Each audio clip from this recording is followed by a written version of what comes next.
May 1st here in southern Ontario, Canada. Well, I was watching Jordan Peterson the other morning. He was with Eva Vlardinger-Broek. I'm sorry if I mangled that. Now, I've mentioned her before. She shows up all over the place. I've seen her from the Australian news, Great Britain, I do believe Tucker Carlson and Ezra Levant. She's everywhere. She's from the Netherlands. Bright young lady. There's a third fellow there whose name I'm sorry I don't know. I've seen him before as well in various places. They were discussing the Netherlands. Now, I shouldn't set my notes aside. Jordan Peterson asked Eva, well, what do the boots on the ground police in the Netherlands think of, the WEF taking control of their country? In short, and wanting to destroy farming in Holland. Again, in short. So my words, not Eva's. The boots on the ground police officers support the farmers in their protest. They're not stupid. They know they have to eat. They know they have a family to feed. It's the brass, the upper level management in the police forces, I guess, in Holland. Sorry, I didn't get into researching all of that. That support the government's WEF edicts. Should be noted, I've mentioned it before, the leader of Holland is a Young Global Leaders Program graduate.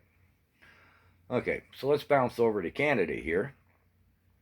What do the police in Canada think of, I'll use the protest in Ottawa last year, the Truckers' Freedom Convoy, as an example. We could see quite evidently from all the film footage, boots on the ground, they're in support of it. Some of them would give a little thumbs up, nobody really would say anything. There were a number of police officers who contributed to the GoFundMe campaign or whatever the other one was in support of the truckers. The rapport on the ground between the police in Ottawa and the protesters was very good. Guys coming up, bringing the cops, coffee and some of grandmother's butter tarts, and everything was kosher until the enactment of the Emergencies Act. But I'll come to that in a moment.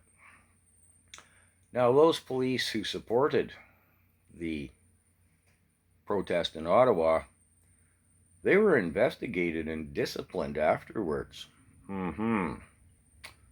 So, we see where the police lie. Now, when the Emergencies Act was enacted, mostly it was UN troops. We saw that. But there were police officers from Canada there who were quite thuggish, I'll say.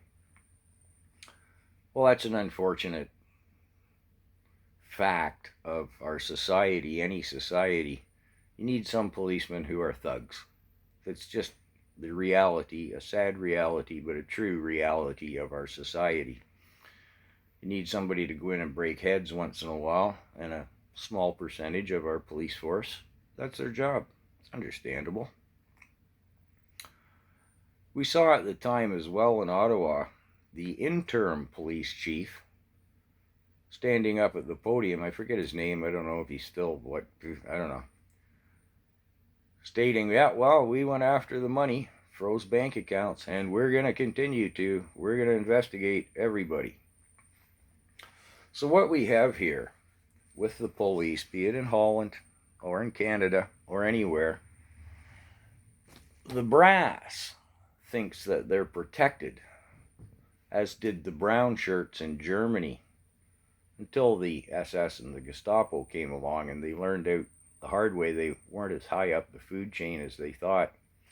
But we learned nothing from history. We see the same thing happening in Canada here, where the federal influence into our RCMP, our federal police force, has come to light under oath testimony in a number of inquiries, and the RCMP is losing such face, if you will, in the Canadian people. Many of the provinces are considering replacing them with provincial police.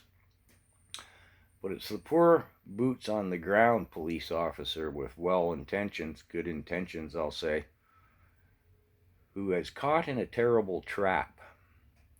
I hope you'll join me in the next video where I explain some more of how that happens. And please hit the like button. Please consider supporting me in my efforts on the channel. You can go to the description button and there's PayPal and e-transfers. But I hope you'll join me in the next video where I explain how some of these poor young police officers are really caught between a rock and a hard place.